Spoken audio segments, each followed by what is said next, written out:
Muy buenos días, bienvenidos de nuevo a Negocios Televisión, bienvenidos al espacio de las noticias. Miramos un día más a la actualidad, a las últimas horas, fijándonos en las negociaciones entre Israel y Hamas, pendientes de nuevos ataques. En Siria también, de aviones de combate israelíes que estarían sobrevolando en estos momentos Beirut y Trípoli, es lo que apunta un corresponsal de Al Arabiya. Pendientes de los últimos movimientos en este conflicto en Oriente Medio. También miraremos un día más al conflicto en Ucrania con Medvedev, el expresidente ruso, avisando de que sería el apocalipsis si empieza una guerra entre Rusia y la OTAN. Pendientes de todo esto miraremos a los nuevos ataques, un ataque masivo que ha tenido lugar en el día de hoy en Kiev, en la capital ucraniana, donde además se encontraba el propio Josep Borrell, un ataque con hasta 44 misiles, 20 drones, ataque masivo que está causando estragos, como decíamos, en la capital ucraniana. Además, no solo está causando estragos en Ucrania, también en Polonia, donde han desplegado aviones de combate, ya que un misil ruso, de nuevo, ha sucedido esto, sí, habría sucedido esto, habría entrado, como decimos, en Polonia. Estamos pendientes de todas estas noticias, pero empezamos mirando un día más al epicentro informativo. Gira en torno a lo que parece ser una posible oportunidad de una tregua en la guerra de Gaza. El movimiento de resistencia islamista de Hamas ha confirmado que ha dado su respuesta a un acuerdo de alto el fuego propuesto para Gaza, que también implicaría la liberación de rehenes. Una respuesta dada que evalúa ahora Israel y que Estados Unidos pues es bastante optimista, muestra bastante confianza en que este acuerdo todavía es posible. Mientras tanto, la oficina del primer ministro israelí decía a última hora de la noche del martes que los detalles de la respuesta de Hamas están siendo evaluados minuciosamente por los funcionarios involucrados en las negociaciones. Por su parte, el secretario de Estado estadounidense, Antony Blinken, en una gira relámpago por Oriente Medio, de nuevo está en Oriente Medio el propio Blinken, ha señalado que Washington está revisando la respuesta de Hamas y que va a discutirla con funcionarios israelíes cuando visite el país precisamente este miércoles. Seguimos mirando estas negociaciones y ahora hablamos de Sky News Arabia. Está informando, según fuentes anónimas, de que Qatar ha dicho a Hamas que Israel aceptaría la liberación de entre 3.000 y 5.000 prisioneros palestinos a quienes Hamas podrá elegir en virtud de un acuerdo de liberación de rehenes. El primer ministro Benjamin Netanyahu ha sido inflexible en que Israel no liberaría a miles de terroristas en un acuerdo. Sky News también está diciendo que Qatar está intentando suavizar las demandas de Hamas de un alto el fuego y la retirada de las fuerzas israelíes con la esperanza de reemplazarlas con una promesa de presionar a Israel para que retire sus fuerzas. Según el informe, Qatar también ofreció el regreso de los desplazados de Gaza a sus hogares, la construcción de nuevos y mejores campos de refugiados y la renovación de los servicios de agua y alcantarillado. Miramos precisamente a los palestinos que esperan que el impulso diplomático de Blinken consolide este alto el fuego antes de que las fuerzas israelíes asalten la ciudad sureña de Rafah, donde ahora se refugian más de la mitad de los 2,3 millones de habitantes de Gaza, principalmente en edificios públicos y en tiendas de campaña hechas de láminas de plástico que están precisamente además pegadas a la frontera con Egipto. El acuerdo propuesto, elaborado hace más de una semana por los jefes de espionaje de Estados Unidos e Israel en una reunión con egipcios y cataríes, aseguraría la liberación de los rehenes restantes retenidos por militantes en Gaza a cambio de una larga pausa en los combates. Fuentes cercanas a las conversaciones han dicho que la tregua duraría al menos 40 días, durante los cuales los militantes liberarían a los civiles entre los rehenes restantes que mantienen. Seguirían además otras fases para entregar soldados y cadáveres a rehenes a cambio de la liberación de los palestinos encarcelados en Israel.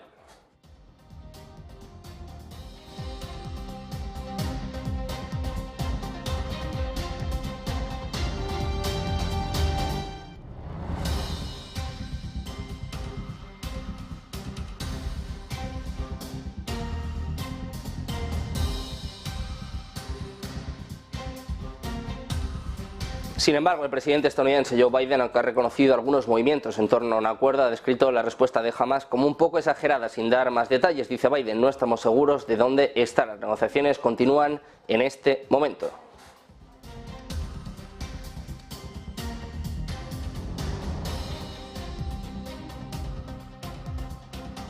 En este caso a Israel, precisamente en este caso nos vamos a fijar en la aviación israelí, después de que estén apuntando a nuevos ataques en Siria, después de que la semana pasada se hablase de nuevos ataques. En este caso en Damasco están hablando de nuevos ataques de Israel en Siria, con aviones israelíes, como os estábamos contando, que estarían sobrevolando la zona en las últimas horas, en los últimos momentos, lo que apunta a un nuevo ataque con misiles de la región central de Siria, en la tercera acción de este tipo atribuida a Israel en apenas una semana y en medio de una fuerte escala de tensión en Oriente Medio. La agencia oficial de noticias SANA y la Autoridad General de Radio y Televisión han asegurado que las defensas antiaéreas sirias han logrado derribar algunos de los proyectiles sin proporcionar detalles sobre cuál ha sido el objetivo de la acción ni qué región central se ha visto afectada. Sin embargo, el Observatorio Sirio de Derechos Humanos ha informado de bombardeos contra posiciones militares en la provincia de Homs, en el centro del país, y afirma que al menos 9 explosiones han resonado esta noche en la capital homónima de la región, así como en las afueras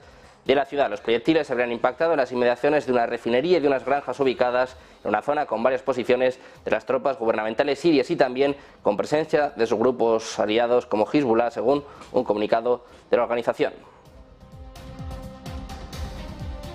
Nos fijamos ahora en el Mar Rojo. Los hutíes, respaldados por Irán, intentaron ayer atacar un buque de carga británico en el sur del Mar Rojo, es lo que apunta el ejército estadounidense. Se dice que misiles balísticos cayeron sin causar daño en el agua cerca del MV Morningtide, de un barco de propiedad británica de bandera de Barbados. El MV Star Nasi, un granelero de propiedad griega, fue alcanzado el mismo día por un cohete que causó daños menores. Un tercer misil dirigido al barco fue interceptado por un destructor estadounidense.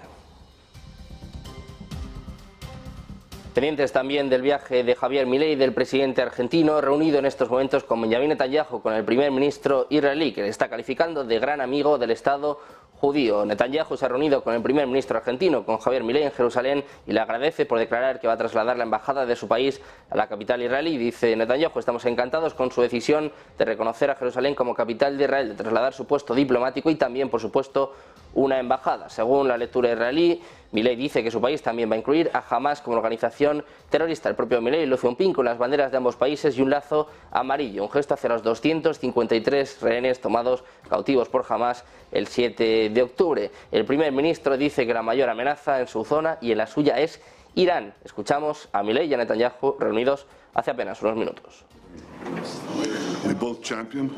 And you are leading this in Argentina. We have led this in Israel, but I think that we can do a lot more together. We share the desire for prosperity, security, and peace. We know that the greatest challenge to peace in our area, but also in yours, is Iran, and we appreciate the cooperation that we're doing in the field of security and diplomacy, and your stalwart support for Israel in so many forms. It's deeply, deeply appreciated. Welcome to Jerusalem. Welcome, friend. Gracias, muchísimas gracias. Miramos también a España, nuevas protestas de los agricultores que vuelven a bloquear hoy las carreteras de España tras los paros de ayer. Desde primera hora de la mañana la DGT ha alertado de cortes y problemas en numerosas vías de toda la geografía española. Las comunidades más afectadas son Cataluña, Comunidad Valenciana, Castilla-La Mancha, Andalucía, Aragón y Murcia, según ha detallado la Dirección General de Tráfico.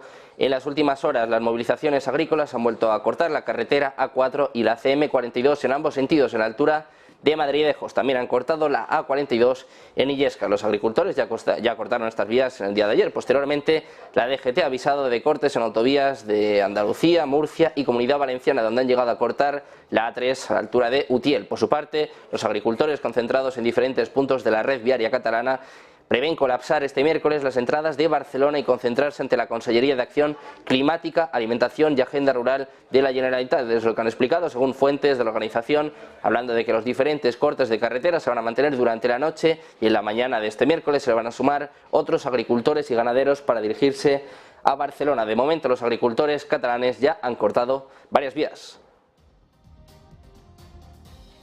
Precisamente hablamos de un grupo de piratas informáticos próximo a los servicios de inteligencia de Rusia que ya ha perpetrado ataques contra España en otras ocasiones y que ha vuelto a actuar aprovechando las protestas de los agricultores. La ciberbanda asociada al Kremlin ha actuado desde principios de esta semana, como decíamos, colapsando las webs de hasta 6 comunidades autónomas. Estos piratas, estos hackers, están aprovechando precisamente la tractorada, el movimiento que se está formando en torno al gobierno, en torno al problema de los agricultores, que no solo está en España, ni mucho menos un problema que está asolando a toda Europa y que está teniendo una respuesta, está teniendo un apoyo por parte de este grupo de piratas informáticos. Han colapsado, como decíamos, las webs de hasta 6 comunidades autónomas en las últimas horas, una información que está apuntando El Español y que concretamente está apuntando a un grupo de hackers que estarían presuntamente asociados al Kremlin. En concreto, han vuelto a actuar aprovechando las protestas de los agricultores. Esta ciberbanda ha actuado desde principios de esta semana, colapsando las páginas web de 5 parlamentos autonómicos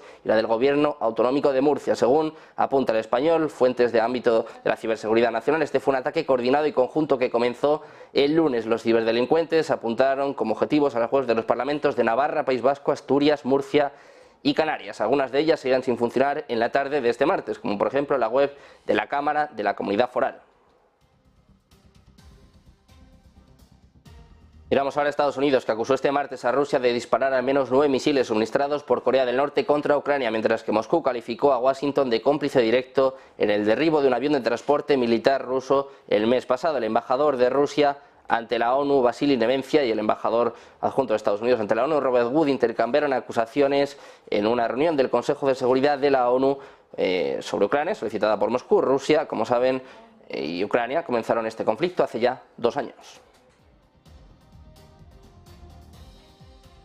Mientras tanto, la Casa Blanca avisa de que Ucrania se está quedando sin municiones, una advertencia que acompaña de un llamamiento, el de que es vital que los países aliados, incluido Estados Unidos, aprueben nueva ayuda militar para que los ucranianos puedan seguir enfrentando este conflicto. El portavoz del Consejo de Seguridad de la Casa Blanca, John Kirby, dijo en una rueda de prensa telefónica que el ejército ucraniano se encuentra en la tesitura de tener que tomar decisiones difíciles que no debería tomar debido a la escasez de municiones.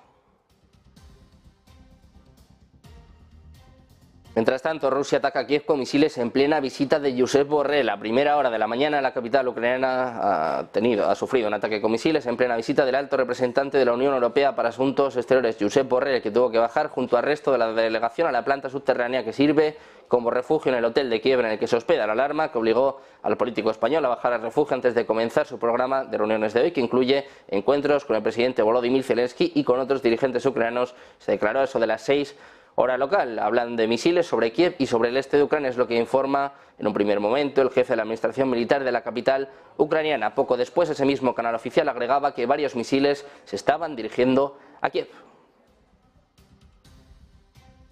El propio comandante en jefe de las Fuerzas Armadas ucranianas, Valery Zaluzhny, ha asegurado que Rusia ha lanzado 44 misiles y 20 drones explosivos en los ataques contra Ucrania de este miércoles por la mañana. Dice además que 2/3 de los cuales habrían sido destruidos. De este total de 64 artefactos, las fuerzas ucranianas habrían interceptado 29 misiles de crucero y 15 drones, según indicaba el propio Zaluzhny en un comunicado difundido por Telegram. Miramos ahora a la Fuerza Aérea Ucraniana, que ha informado de que Rusia ha atacado con misiles Kiev y otras ciudades ucranianas a primera hora de este miércoles. Varias explosiones se escucharon en la capital, como les contábamos, coincidiendo con la visita de Josep Borrell, cuando los sistemas de defensa aérea se dedicaban a repeler este ataque. El propio alcalde de la ciudad, el propio Vitaly Klitschko, ha asegurado en Telegram que los sistemas de defensa antiaérea estaban activados, pese a que las explosiones todavía no habían reportado ni daños ni víctimas. Por su parte, Oleh Sinuhov, gobernador de la región de Yarkov, dijo que los misiles rusos alcanzaron infraestructuras no residenciales en la ciudad de Yarkov, centro administrativo de la región. Miramos también a las advertencias de Rusia a la OTAN. En concreto, el vicepresidente del Consejo de Seguridad ruso, Dmitry Medvedev, ha dicho en una publicación en las redes sociales este miércoles que si ocurre una guerra entre Moscú y la OTAN será un apocalipsis, y agregó que la guerra no seguirá el escenario de una operación militar especial y que no será llevada a cabo en las trincheras. Dice Medvedev, se utilizarán misiles balísticos y de crucero con ojivas especiales para proteger la integridad territorial de nuestro país. Esto se basa en nuestros documentos militares doctrinales y es bien conocidos por todos, y este es el apocalipsis, el fin de todo. Medvedev aconsejó a los políticos occidentales decir a los votantes la amarga verdad, no mantenerlos como idiotas sin cerebro repitiendo el falso mantra de estar preparados para la guerra con Rusia. Miramos también a Suecia, y es que los fiscales suecos han dicho este miércoles que abandonarían la investigación sobre las explosiones en los gasoductos Nord Stream 1 y 2. La conclusión de la investigación es que la jurisdicción sueca no es aplicable y que por tanto la investigación debe cerrarse, es lo que dice la Fiscalía sueca en un comunicado. Los gasoductos Nord Stream, que transportan gas ruso a Alemania bajo el mar Báltico, se rompieron por una serie de explosiones en aguas suecas y danesas en septiembre de 2022, liberando grandes cantidades de metano en el aire. La policía danesa aseguró que los oleoductos sufrieron potentes explosiones y los investigadores suecos han confirmado que los restos de explosivos hallados en el lugar demostraban de forma concluyente que se había producido un sabotaje. Nos fijamos ahora en Polonia, aliado de Ucrania en la OTAN, que desplegó aviones de combate después de que un misil que Rusia lanzó como parte del bombardeo contra Ucrania este miércoles por la mañana se dirigiera hacia la frontera polaca antes de cambiar de rumbo. Es lo que apuntan algunos funcionarios. Un cuerpo de mando de las Fuerzas Armadas polacas ha dicho en un comunicado en X que las autoridades estaban observando la intensiva actividad de aviación de largo alcance relacionada con ataques con misiles en el territorio de Ucrania. Dice que se han puesto en marcha todos los procedimientos necesarios para garantizar la seguridad del espacio aéreo y además añadió que advierten de que se han activado aviones polacos y aliados, lo que podría provocar un aumento del nivel de ruido, especialmente en el sureste del país. Pendientes de más noticias, de más actualidad, una breve pausa, 2 minutos y volvemos con más información en Negocios Televisión.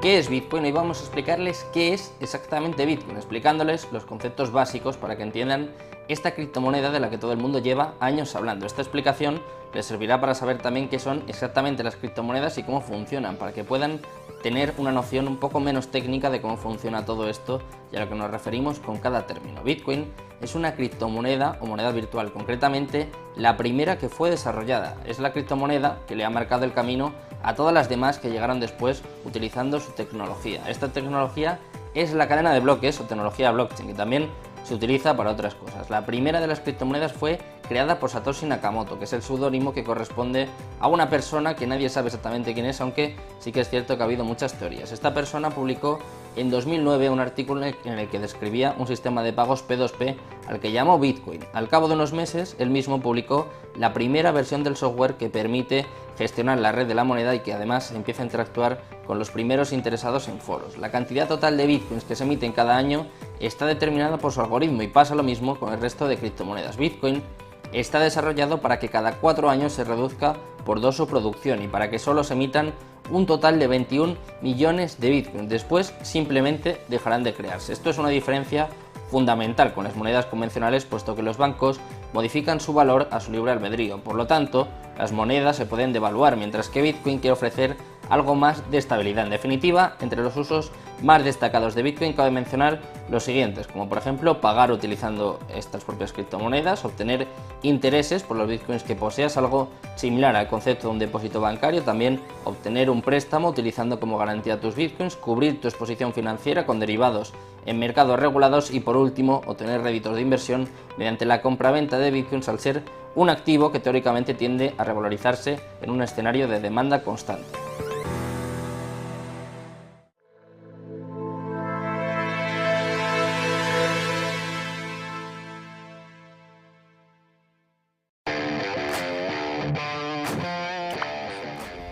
Buenos días, 8 de la mañana, ¡pum, pum, pum, pum! El mercado.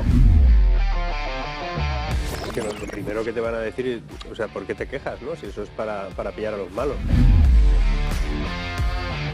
Ya llegó, no es la patrulla canina, es Powell, que llega al mercado ya para hacerle esto. SP500 hacia arriba. Vamos a hablarles también de lo que ha pasado últimamente en varias plataformas bancarias en Europa. El dato de inflación es un desastre absoluto.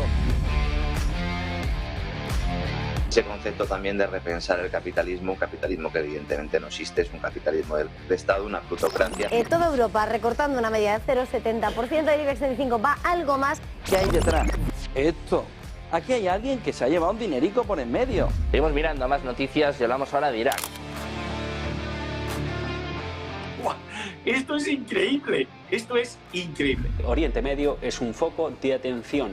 Vamos a ver hasta qué punto Christine Lagarde ve ya la estanflación en la economía europea. Es decir, la avaricia, las ganas, la alegría. Porque... Un dilema con su calavera de Hamlet en la Moncloa, ¿no? La primera guerra que os está librando es la guerra económica. Cambiamos rápidamente de asunto. Hola, ¿qué tal? Muy buenas. Si estás viendo esta cadena es que te gusta estar bien informado y te gustan mucho los mercados financieros. Bitcoin is a hedge against both inflation and deflation. The world faces unprecedented challenges. Y no es un error, es real. Y decías, Orwell, come here. Orwell, 1984, ¿para qué voy a leerlo? Si lo estamos viviendo.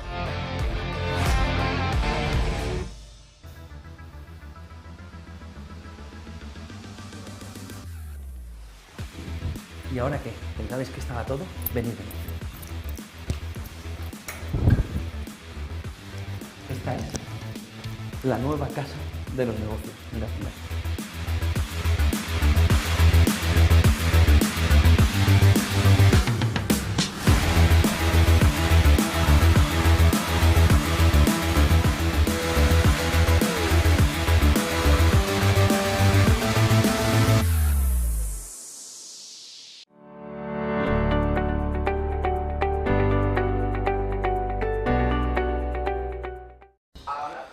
Ya estamos de vuelta en Negocios Televisión, seguimos mirando a la actualidad, a las últimas horas y nos fijamos ahora en el petróleo. Sus precios subieron este martes en previsión de una oferta más ajustada a finales de febrero, mientras los mercados observaban los esfuerzos diplomáticos de Estados Unidos para poner fin a la guerra de Gaza y sofocar las tensiones en una importante región productora de crudo.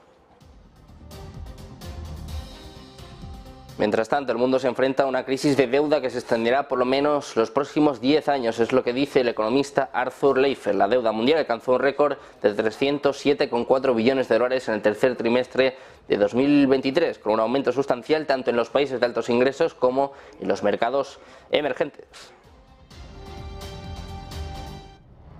Miramos también al Banco Central Europeo. Declaraciones de uno de los miembros más hawkish del BCE, Isabel Schnabel, acaba de advertir contra los peligros de que unos menores costes de endeudamiento puedan avivar nuevos brotes inflacionarios. En declaraciones a Financial Times ha subrayado los logros alcanzados en la batalla contra la inflación, pero ha advertido de que queda camino por delante y que el último tramo sigue siendo una preocupación. En una entrevista a esta miembro del Banco Central Europeo ha subrayado que la fuerte caída de la inflación en la eurozona reflejaba las rápidas victorias de la deflación a medida que los shocks de oferta se desvanecían. Sin embargo, ha hecho un llamamiento a la cautela. Asegura que tienen que ser pacientes y cautelosos porque dice que también saben por experiencia histórica que la inflación puede volver a estallar. La inflación de la eurozona alcanzó un máximo del 10,6% en octubre de 2022 y en enero ha marcado el 2,8%. En ese sentido, subrayan que han logrado avances sustanciales y que esa es una buena noticia.